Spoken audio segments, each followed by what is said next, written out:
Hi there, and welcome to Graham's Guide Friday Live, this Friday, the 21st of January.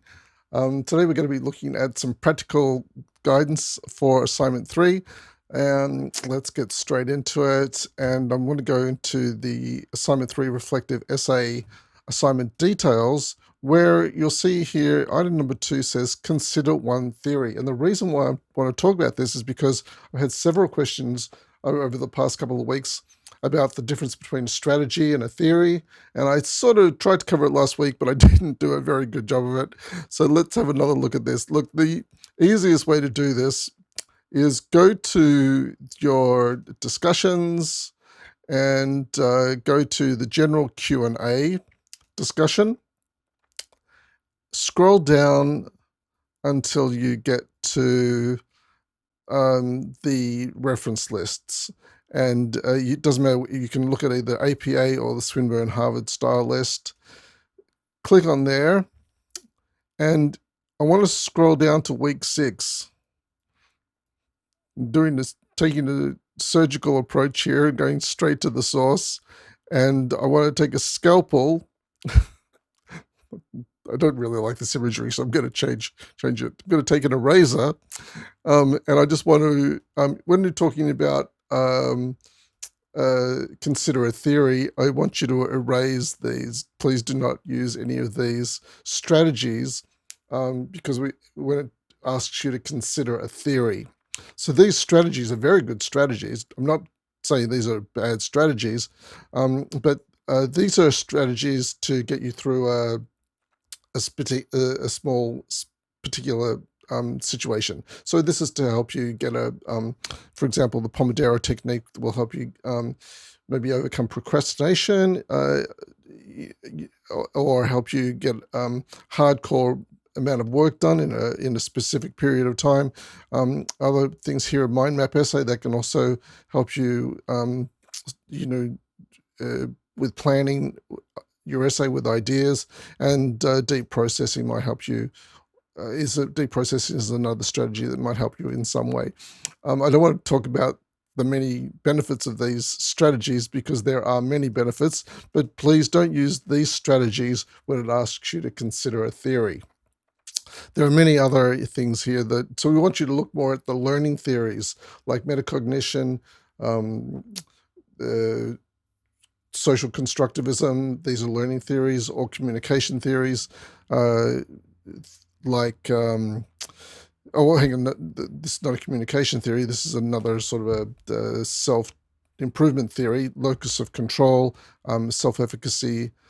These things are good theories to look at. Here's a communication theory. Einen, for example, talks about computer-supported collaboration, virtual collaboration. These are communication theories, and also asynchronous and synchronous learning. You might want to talk about the benefits of asynchronous communication, where you pop something in a discussion board, a question, you don't get an immediate answer, and one of the reasons for that is because perhaps people are thinking about what they want to respond.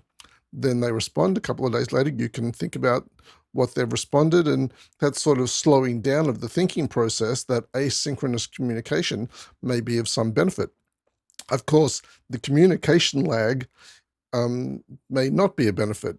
So the synchronous communication, where you're actually asking and answering questions in a physical classroom or in one of our collaborate sessions. So our collaborate sessions are an example of synchronous communication, and you might find that that is a benefit that you want to talk about. So anyway, these are just theories of communication that you might like to explore. Moving on to the next thing is logical structure of your essay. So let's go to the assignment 3 Q&A. And if you scroll down, I've popped in here some approaches that you might like to consider for structuring your essay. And the first section asks you to talk about the self-rating that you had, and you self-rated yourself on time management skills, on self-efficacy, and on learning and communicating online. So this perhaps you want to put those into separate paragraphs and discuss them. So you might just say you're talking about the theory of virtual collaboration. You might want to apply virtual collaboration to how it assisted with your time management skills, or metacognition is a theory that you may have been able to use to help you with your time management skills. Then, those first three paragraphs cover the first two sections of the assignment question. And then the third part of the assignment question is to discuss your unit and learning goals. So then you might want to finish off with two paragraphs, one each, to talk about your unit goal development and your progress towards your course goal. And then you can talk about the future benefit of developing these goals to round out your discussion, because you need to talk about the future benefit of your unit and course goals. So that's one way that you might like to structure it. There's another way suggested down here. Or you might come up with your own way to structure your essay, which is absolutely fine too.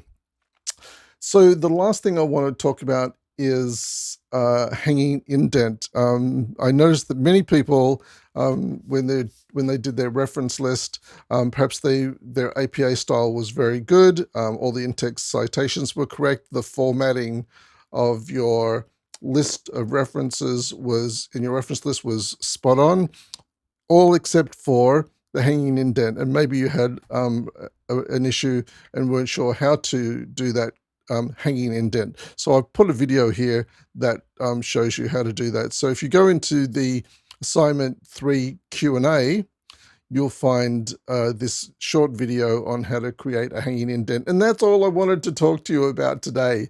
If you've got any other questions that you'd like to ask, of course, I'm in the discussion boards and happy to answer them. Mind you, there are tumbleweeds blowing through the discussion boards at the moment. They're very, very quiet. It's like a desert there. But I'm in there reading every day and posting when I can see that there's a question there that I can answer. So, of course, love to see you in the discussion in these final weeks, helping you and guiding you towards completing the Assignment 3 essay. We'll see you there. Bye for now.